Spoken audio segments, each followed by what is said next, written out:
Legado de Pitágoras. Versão brasileira, Som de Veracruz Studios. Distribuição Sinapse. Nos espaços tomados pela civilização, pode-se encontrar uma sensação de ordem e sabedoria. É algo que geralmente não se revela, mas esse é o fundamento da cultura e do progresso. Esse fundamento é conhecido como matemática. A matemática começa com o Teorema de Pitágoras, que é sempre o início de uma nova jornada por novos espaços. Desafiando Pitágoras.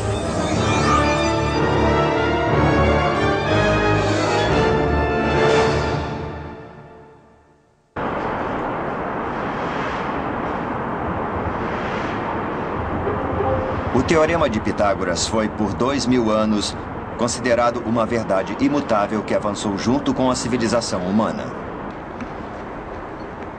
Mas um dia, as pessoas começaram a questionar o espaço criado por Pitágoras.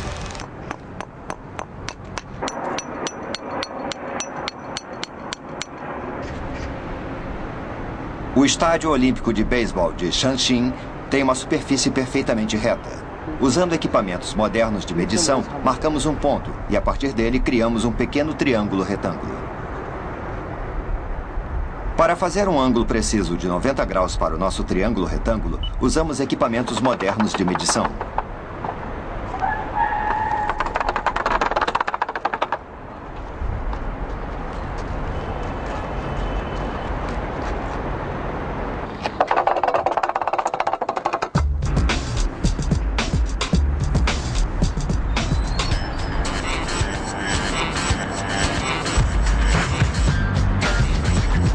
Os dois catetos desse triângulo retângulo têm 8 e 15 metros, respectivamente, enquanto a hipotenusa tem 17 metros. Depois testamos isso com o Teorema de Pitágoras.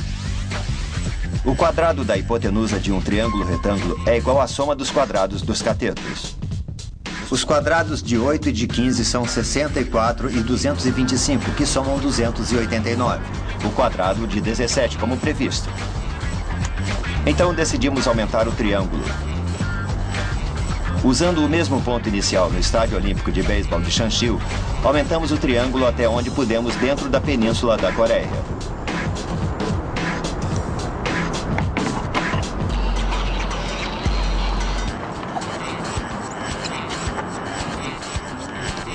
Para encontrar os pontos exatos necessários para fazer um ângulo reto preciso, usamos sistemas de localização por satélites, conhecidos como GPS. O segundo ponto que usamos foi o porto de Muko, a leste da província de Gangwon, na Coreia, que fica na mesma latitude do estádio de beisebol em Seul. Nós temos 8 satélites em funcionamento, o que parece bom. Podemos começar a medir agora. O terceiro ponto era uma praia ao longo do rio Kumgang. Tá. Conseguimos. Está bom aqui. O sinal de satélite está ótimo aqui onde eu estou. Tá ótimo. Ao mesmo tempo, no mesmo dia, a exatidão das coordenadas do satélite é quase perfeita.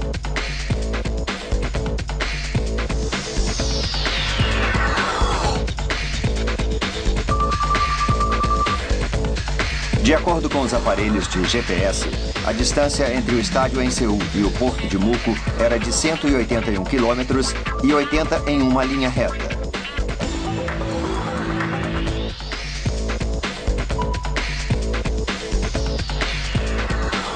Enquanto isso, a distância do estádio até o rio de Kumgang era de 80 quilômetros e 52 ao longo de uma linha reta que formou um ângulo reto com a primeira linha.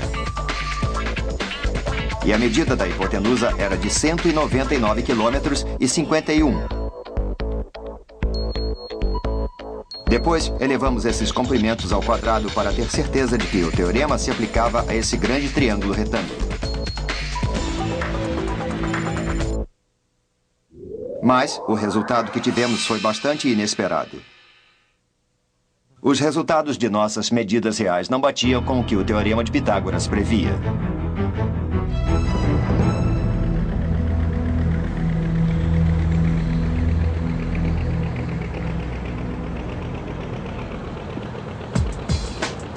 Tentamos outro triângulo, esse bem maior, cobrindo uma porção bem maior da Terra. Um lado era entre o porto de Muko, na Coreia do Sul, e a ilha de Samos, na Grécia, lar de Pitágoras.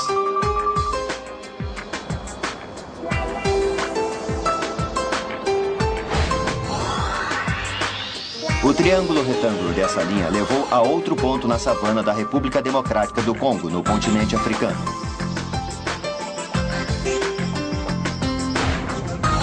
Um enorme triângulo terrestre com milhares de quilômetros de cada lado, feito em um atlas.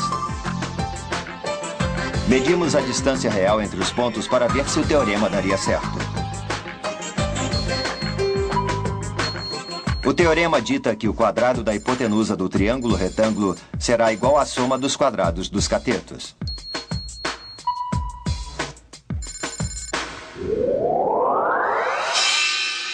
Mas, dessa vez, a diferença era ainda maior. Qual seria o motivo?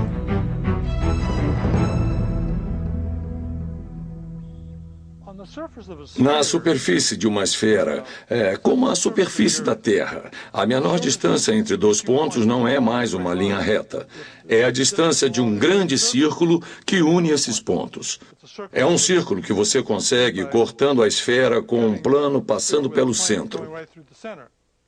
Então, as distâncias menores na esfera não são linhas retas, mas arcos circulares. Assim é possível. Muitos dos teoremas da geometria plana não servem para a superfície de uma esfera.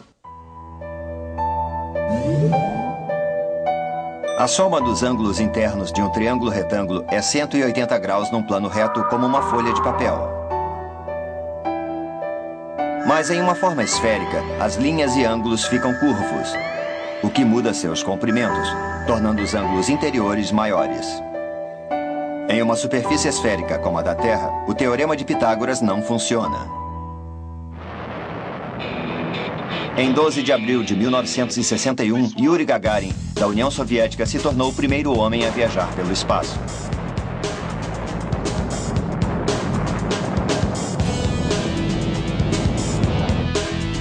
Pela primeira vez na história humana, alguém pôde ver nosso planeta de cima.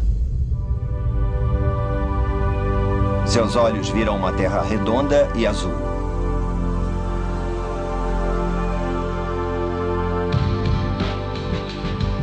Faz apenas meio século que os seres humanos puderam ver com seus próprios olhos que a Terra é redonda.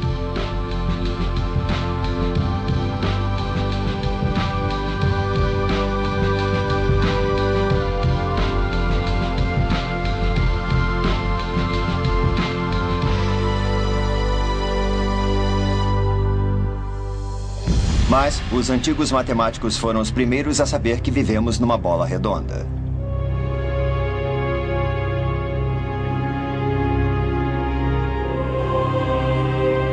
Há 2.200 anos, um matemático na Alexandria determinou que a Terra era uma esfera.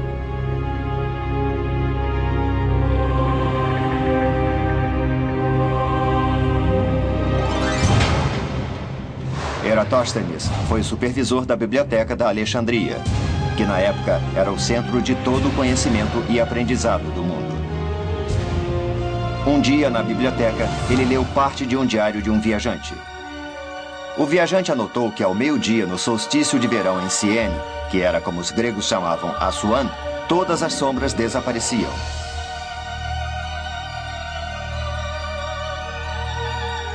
Isso chamou sua atenção, porque isso não acontecia em lugar algum que ele conhecesse.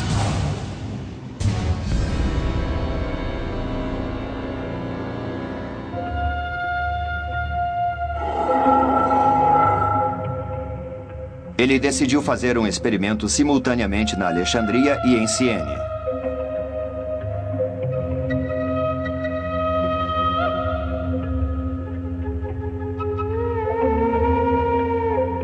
Foi no dia do solstício de verão, quando o Sol estava em sua latitude mais ao norte.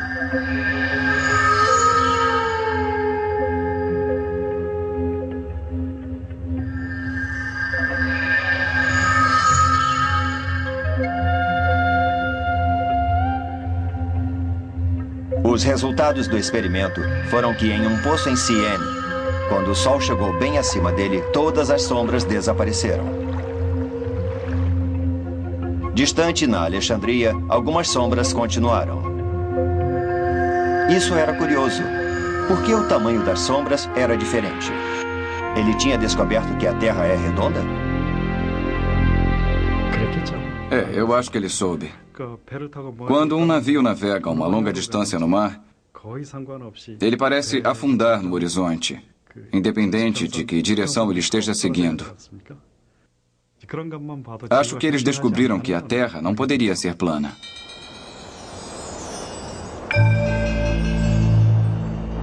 Eratóstenes, certo de que a Terra era redonda, deu um passo adiante e tentou descobrir a circunferência do planeta. A luz vinda do Sol chega em uma direção paralela, não importa onde se esteja no planeta. Mas porque a superfície da Terra é curva, a sombra formada vai ter comprimentos diferentes, dependendo de onde se esteja no planeta. Eratóstenes usou o comprimento das sombras de dois locais na mesma longitude para medir a circunferência da Terra.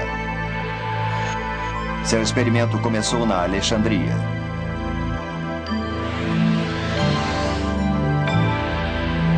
Primeiro, ele posicionou uma vara perpendicular à superfície da Terra. E depois, mediu o ângulo entre a vara e a linha que passava da ponta da vara até o fim da sombra que ela fazia.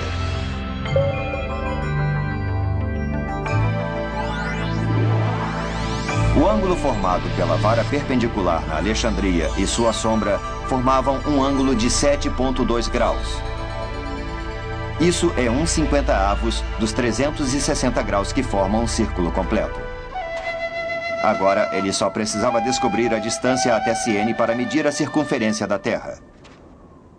Eratóstenes decidiu medir a distância da Alexandria a Siene andando a pé.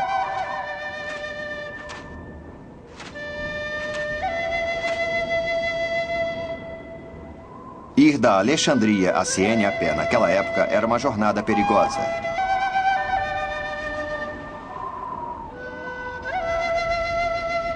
Ele passou muitos dias atravessando o deserto para determinar que a distância era de 5.000 estádios ou 800 quilômetros.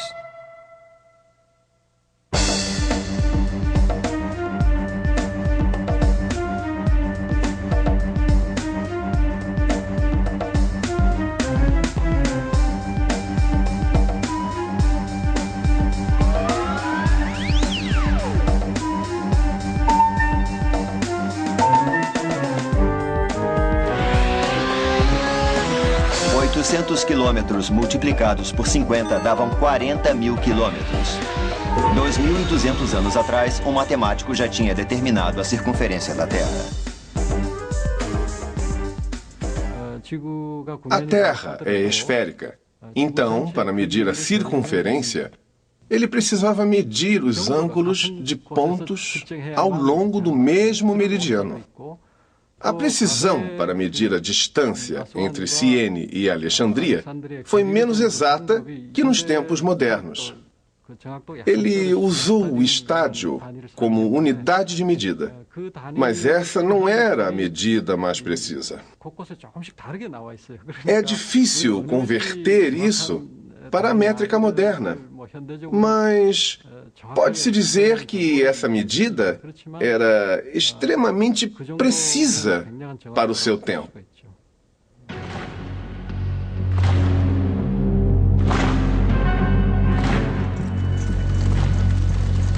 A Alexandria se tornou vítima da influência crescente dos imperadores romanos cristãos.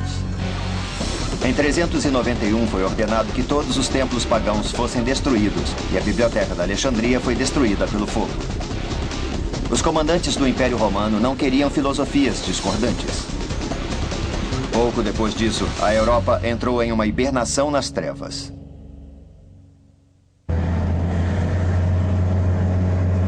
Apenas um milênio depois, uma nova luz se acendeu na cidade italiana de Firenze, conhecida como Florença. Na Florença do século XVI, a Renascença começava a surgir. Com recursos abundantes para mercadores, muito da fonte de conhecimento da Renascença se centrou nas aventuras humanas e não divinas. O centro do mundo saiu de Deus e dos deuses e se concentrou nos homens como foco do aprendizado e das artes.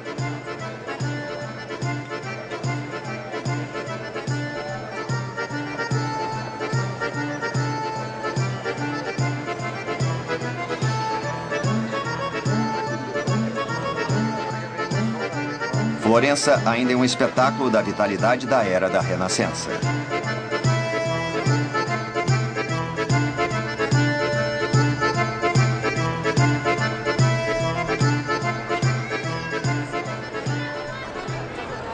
O símbolo da cidade é a Basílica de Santa Maria del Fiore, ou seja, Basílica de Santa Maria da Flor. Esse é o Domo, a grande estrutura que se ergue diante da beleza sem palavras da cidade de Florença.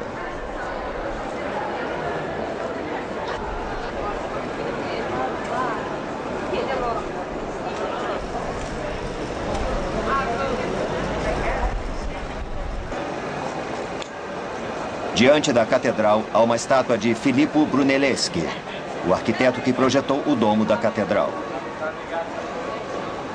Brunelleschi foi um dos primeiros a descobrir a perspectiva. Enquanto desenhava a catedral, ele descobriu que era mais eficaz desenhar os objetos mais próximos maiores e os mais distantes menores.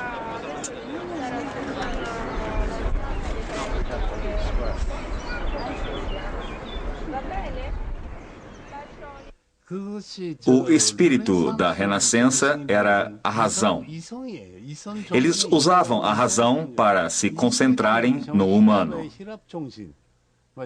Isso os levou aos ensinamentos dos gregos, que eram relacionados ao helenismo. Verdade, bondade e beleza fazem parte disso. Para eles, verdade e beleza eram formas de raciocínio e eles acharam que poderiam expressar essa beleza matematicamente. Era assim que pessoas como Leonardo da Vinci pensavam. Foi o espírito daquela era que levou à geometria e também à perspectiva. Foi aqui em Florença que o desenho usando a perspectiva matemática e geométrica começou.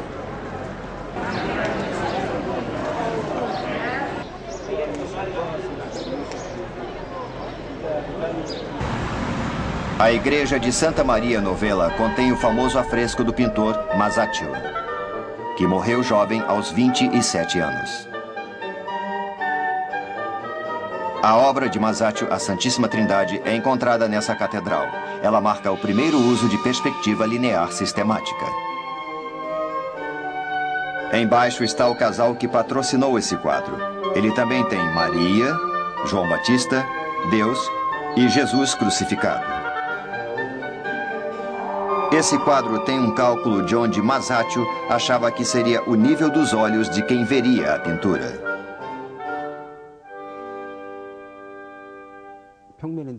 É uma superfície plana, mas parece que o altar está aqui e a porção interna da igreja realmente vai para dentro. Era uma coisa incrível para a época que uma superfície plana pudesse parecer tão tridimensional e viva. Até mesmo para mim hoje é incrível. Então acho que as pessoas daquela época devem ter ficado surpresas com esse quadro.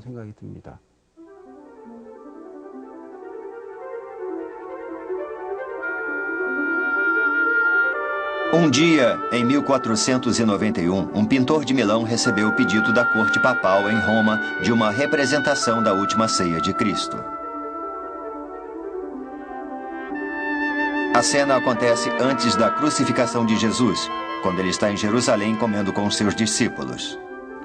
Era uma cena comumente retratada por vários artistas.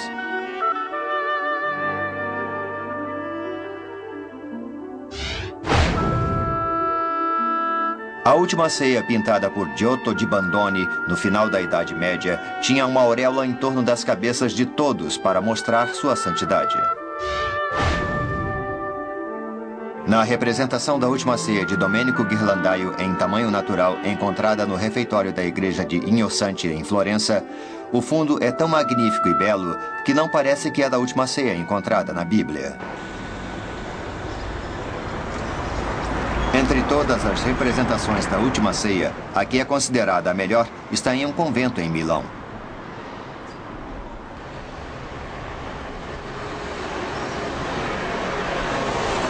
Essa catedral é considerada há tempos uma das construções mais bonitas que representa a transição do estilo gótico para a era da Renascença.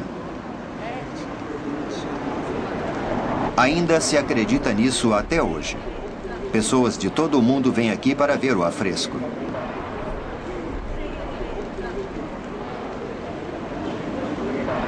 É a última ceia de Leonardo da Vinci. Esse quadro sofreu danos com o tempo, mas ainda é considerado como a mais perfeita de todas as representações. Há várias pinturas da Última Ceia. Não só Leonardo da Vinci representou essa imagem. Os pintores não pegam simplesmente pincéis e pintam na tela. Eles desenham projetos e esboços várias vezes. Em outras palavras, os pintores planejam o que é que eles vão pintar.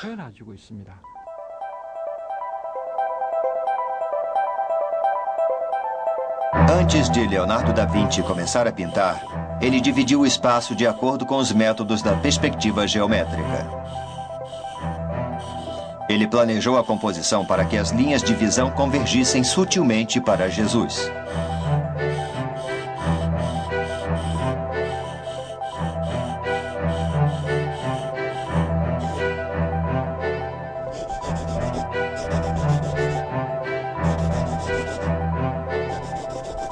Depois de posicionar Jesus adequadamente, ele posicionou os 12 apóstolos. Jesus é vivo, rezando seu último sermão da salvação antes da morte. Ele tem um olhar sereno, mas os apóstolos o olham com surpresa, depois de saberem que um deles vai trair o seu mestre.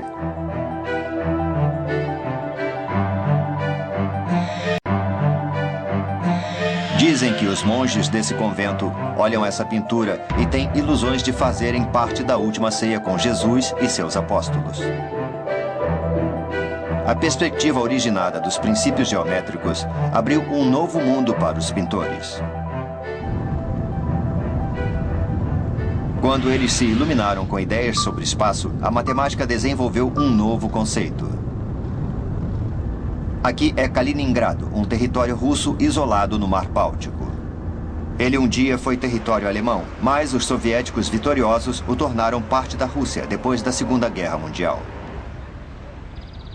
Ele foi berço de um renomado filósofo alemão, Immanuel Kant. Ele nasceu aqui e nunca saiu da cidade.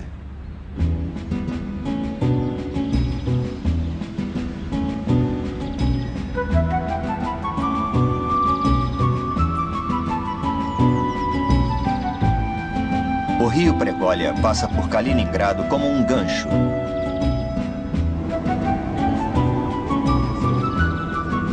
O rio divide a cidade em 4 partes.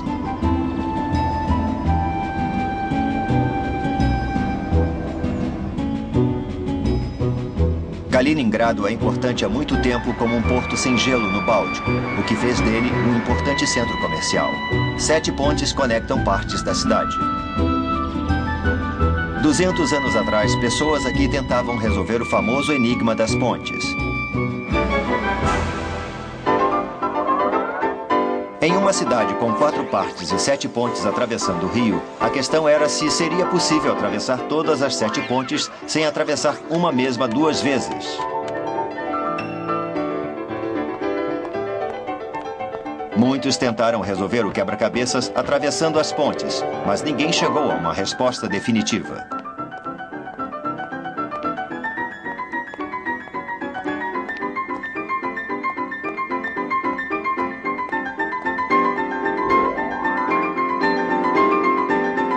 Outras soluções não indicavam ser possível atravessar todas as 7 sem repetição.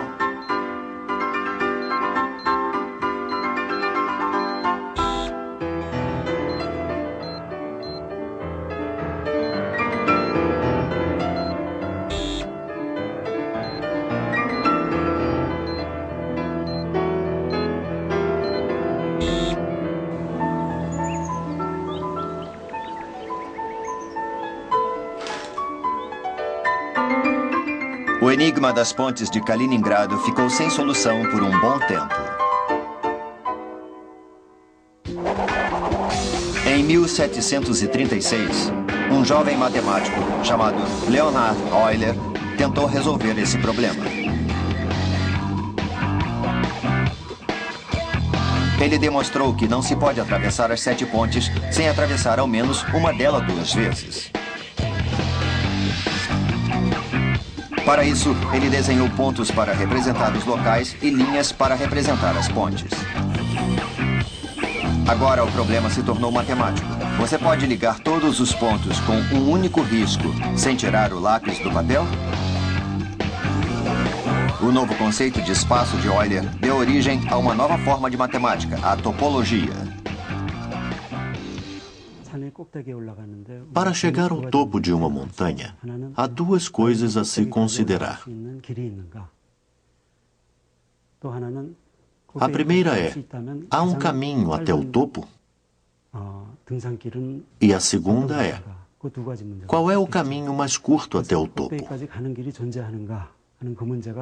A primeira é uma questão de topologia, lidando com elementos como o percurso de Euler. Enquanto a segunda é uma questão geométrica.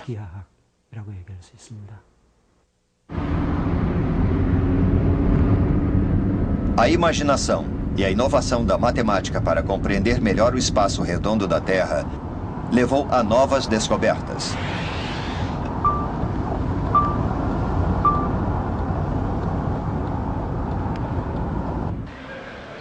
A Universidade de Göttingen, na Alemanha, se tornou a meca da matemática, produzindo muitos matemáticos mundialmente famosos. Em 1807, uma pessoa que depois seria considerada um dos 3 principais matemáticos da história, junto com Arquimedes e Sir Isaac Newton, se tornou professor de uma estimada instituição. Carl Gauss tinha mais de 30 anos na época, e pela próxima metade do século, ele se dedicaria aos seus interesses em astronomia e matemática na famosa Universidade de Göttingen. Ele era considerado um perfeccionista e ensinou a apenas alguns jovens matemáticos. Bernhard Riemann descobriu princípios de espaço conhecidos como geometria de Riemann, depois de estudar com Gauss. Evidências do trabalho de Gauss nas características e princípios do espaço são encontradas pela universidade. O seu observatório astronômico está atualmente em restauração. Gauss foi o chefe dessa instituição e passou muitos dias estudando aqui. Era aqui que Carl Gauss vivia. Essa porta nos leva à sua sala de reuniões.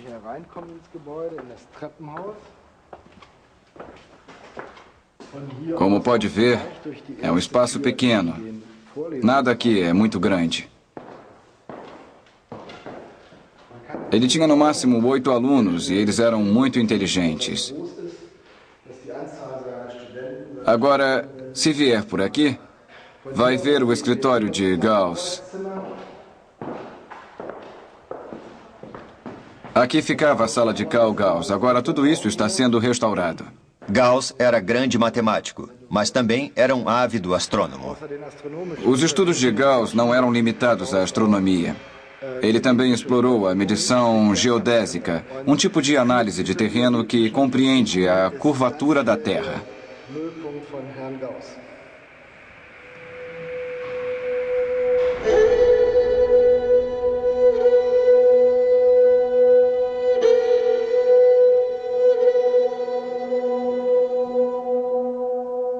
Gauss deu uma visão matemática ao estudo da superfície redonda da Terra. Ele queria ver como o espaço na Terra era diferente da superfície de um plano, como um papel. Ele mediu triângulos desenhados na Terra. Não foi um desafio fácil.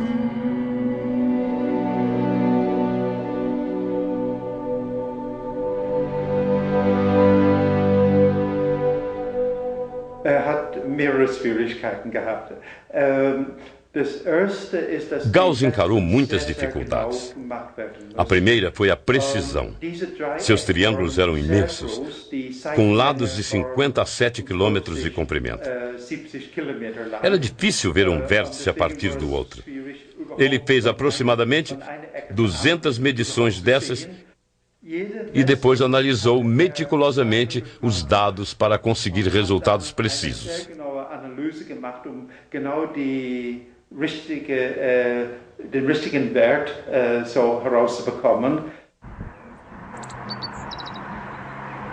O vértice de um triângulo era no topo das Haihagens, onde há hoje a Torre Gauss. Através de minuciosos cálculos e muitas verificações, ele determinou todos os 3 vértices do triângulo. Ele determinou a diferença entre um triângulo na Terra e um desenhado na superfície plana de uma folha de papel. Seus resultados determinaram que a soma dos ângulos internos de um triângulo terrestre era 14 graus maior que os 180 graus de um desenho em papel. Se você fizer um triângulo gigante na Terra, a soma dos ângulos internos fica maior. Por exemplo, se você tem um triângulo com um vértice no Polo Norte e uma hipotenusa no Equador, a soma dos ângulos internos será de 270 graus, se o ângulo interno no Polo Norte for de 90 graus. Isso porque os ângulos internos nas duas pontas da hipotenusa, no Equador, também são de 90 graus. Isso é geometria esférica.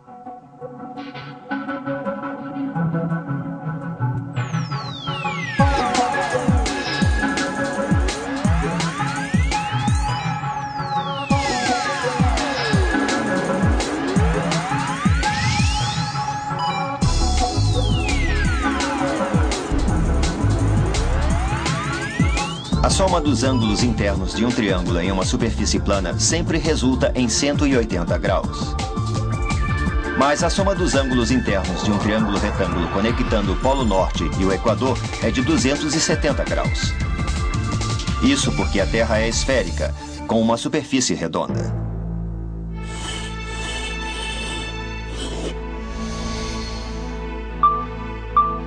O Teorema de Pitágoras foi, talvez, a descoberta matemática mais importante, mas em sua forma pura, ele só se aplica a superfícies planas, não a superfícies redondas, como a de nosso planeta. Então, o Teorema de Pitágoras, que dominou o conceito de espaço na civilização humana por 2 milênios, chegou ao fim? O próprio Gauss queria saber se o vasto espaço que não podemos alcançar poderia ser curvo ou arqueado. Toda a diferença e os erros vieram desse espaço arqueado, ele refletiu. Resolver esse problema era um esforço pioneiro que exigia experiência especial e tempo de dedicação. A Renascença apontou a atenção europeia para o Novo Mundo. Técnicas de navegação precisavam cruzar o vasto oceano, fazendo com que um mapeamento mais preciso fosse necessário. Navegantes desse vasto oceano arriscavam suas vidas. Eles precisavam de direções exatas e as encontraram nos ângulos. Mas se você desenhar a Terra numa superfície plana, vai ter uma representação distorcida. Quanto mais se distancia do Equador e mais se aproxima dos polos, maior é a distorção da distância entre as latitudes. Não se pode sequer desenhar pontos nos polos. Nesse mapa, pintado em um estilo conhecido como projeção de Mercator, há latitudes e longitudes exatas. Mas a representação do espaço se torna exageradamente grande, quanto mais se aproxima dos polos. Nós sabemos que a Terra é redonda como uma bola. Mas, mesmo assim, nós queremos desenhá-la em uma superfície plana. O problema em fazer essa representação é que, simplesmente, nós não podemos desenhar com a mesma razão em todos os pontos, porque isso seria simplesmente impossível.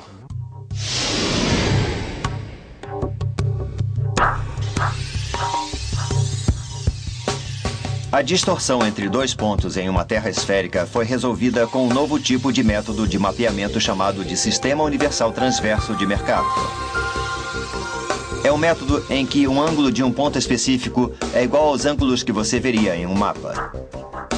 A noção comum de que duas linhas paralelas não podem se encontrar não se aplica à superfície esférica da Terra. Isso porque duas linhas que cruzam a superfície da Terra sempre se encontram em dois pontos.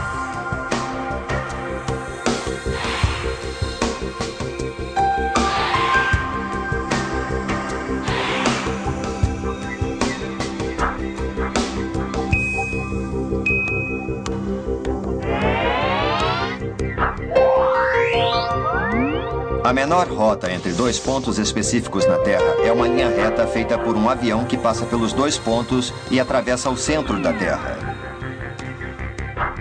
Essa linha chamada de Grande Círculo é o menor caminho na Terra. A linha azul no gráfico é a rota do círculo usada pelas linhas aéreas.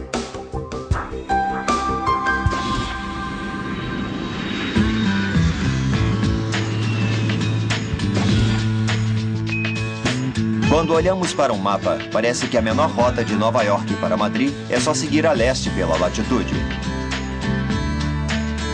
Mas, na realidade, é mais direto e mais curto seguir a linha azul, que vai a nordeste antes de seguir para o sul.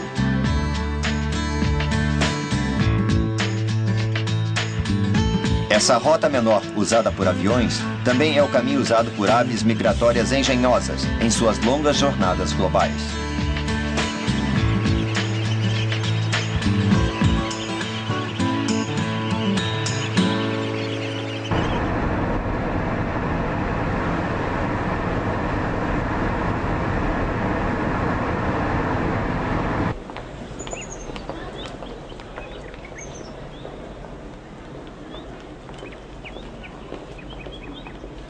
O Teorema de Pitágoras pode explicar o universo? O astrônomo Robert Kirshner tenta medir o tamanho do universo. Para descobrir se o universo é plano ou curvo, suas ferramentas mais importantes são um telescópio de alta potência e o conhecimento matemático. O padrão de medida de Kirshner é a distância até uma supernova recém-explodida. Podemos descobrir outras coisas sobre a galáxia na qual aquela supernova está localizada que nos permitam determinar sua distância. Assim, medindo a distância até essas outras coisas, na verdade até o brilho delas, podemos descobrir qual é essa distância. A matemática nos deu a base para a ciência de medir a distância do espaço através da luz emitida pelas estrelas.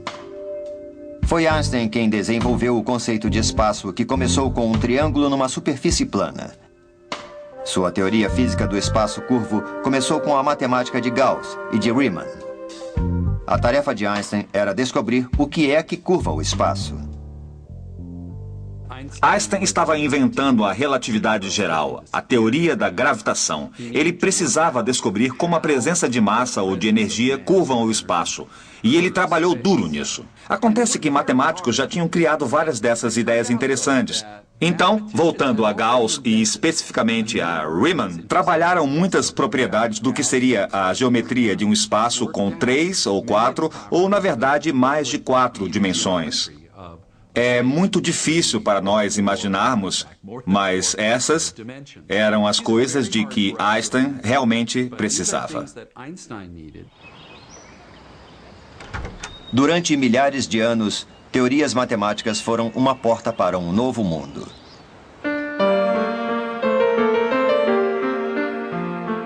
Essa porta abriu caminho para o centro da teoria da relatividade, que detalha como o espaço que ocupamos viaja através do tempo.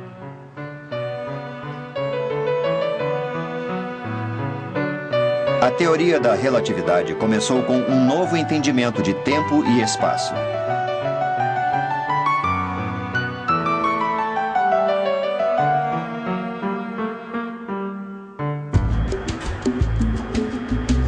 A relatividade do mesmo tempo e do mesmo espaço foi a chave para se entender o cosmos e o mundo de partículas elementares.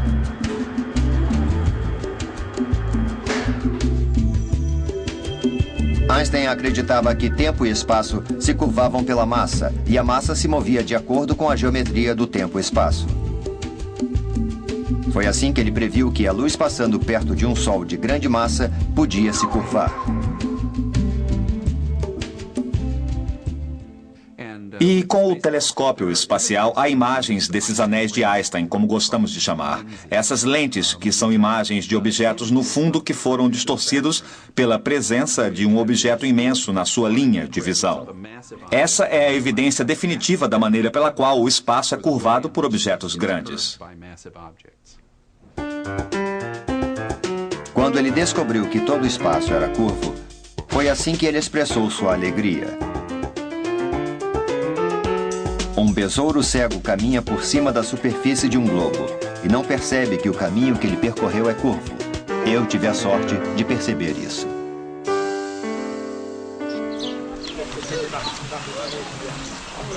Em 29 de maio de 1919, houve uma maravilhosa oportunidade de se verificar se a teoria de Einstein era verdadeira. Um eclipse solar total sempre foi um evento que atraiu astrônomos e outros para a observação desse incrível fenômeno natural.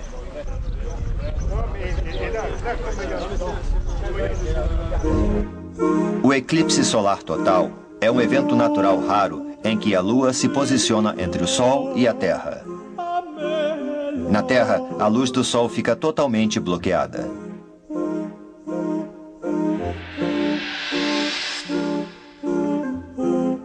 As emoções se afloram quando o eclipse começa.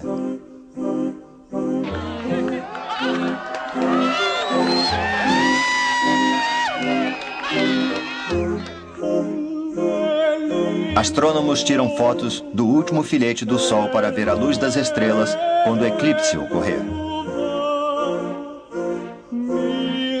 Depois, eles comparam as fotos com as tiradas do mesmo local 6 meses antes.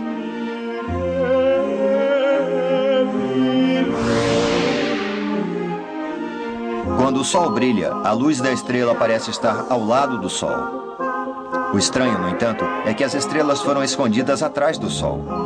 O resumo é que o que vimos na Terra foi a luz daquelas estrelas curvadas enquanto passavam pelo Sol. Alguém de enorme imaginação na física, claro, Einstein, porque ele é o único ou um dos poucos que pensou em gravidade como resultado da geometria. Então, a ideia dele, a teoria da relatividade geral, é uma ideia sobre geometria, e sobre tempo e espaço, e sobre como a presença de matéria curva o espaço, e depois a luz ou os objetos se movem nesse espaço curvado. Isso foi completamente original. Enfim, a teoria da relatividade de Einstein foi uma obra-prima produzida pela curiosidade humana sobre lugar e espaço.